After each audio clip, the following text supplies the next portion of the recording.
Gawa naman tayo na Magnum style ice candy pero lasang ice cream na patok nga ngayong summer at pwede mo ring ipang negosyo.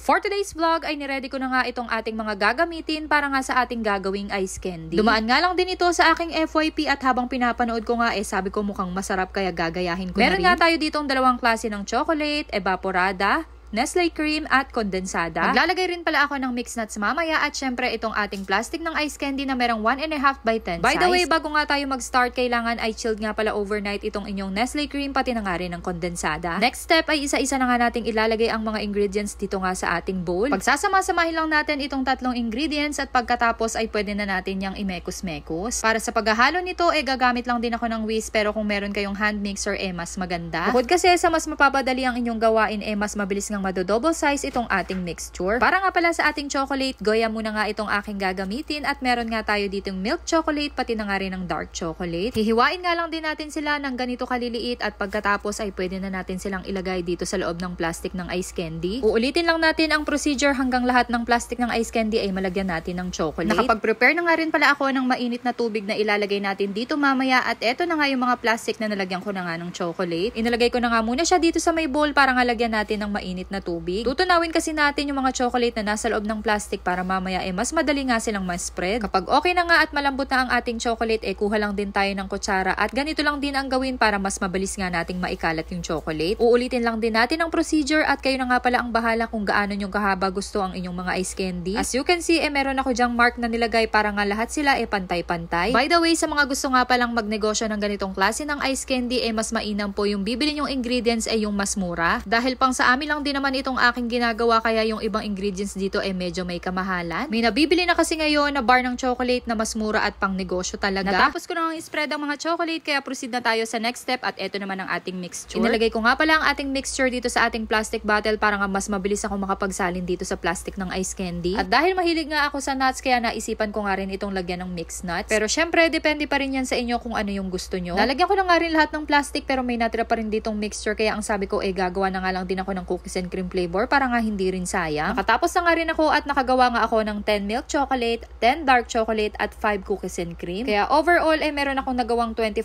pieces ng ice candy. Inilagay ko na nga rin muna yan sa freezer at kinabukasan eto na nga yung mga nagawa ko. Excited na nga ako sa kalalabasan nito kaya hiniwa ko na nga rin siya at ganito nga ang kanyang itsura. Medyo na-achieve ko naman kahit papaano itong ating Magnum style ice candy. Yun nga lang yung chocolate coated niya hindi ganun ka-perfect. Kailangan pantay talagang naikalat yung chocolate para nga maganda yung kalabasan. At mas better din kung medyo marami yung chocolate na ilalagay natin para maganda yung coating niya. At eto na nga ang ating finished product ng ating Magnum style ice candy na napakasarap namang talaga. Lasang ice cream nga ito at napaka-creamy. Nakadagdag sarap nga rin yung mixed nuts na inilagay ko kasi parang double dutch ang kanyang lasa. Pwede rin talaga itong ipang negosyo. Sa tingin nyo magkano ko kaya ito pwede ibenta. Kaya lang parang sa mga anak ko pa lang ubos na ang mga ito. O siya, kung gusto nyo ring subukan, gawa na rin kayo. Yun lang. Thanks for watching.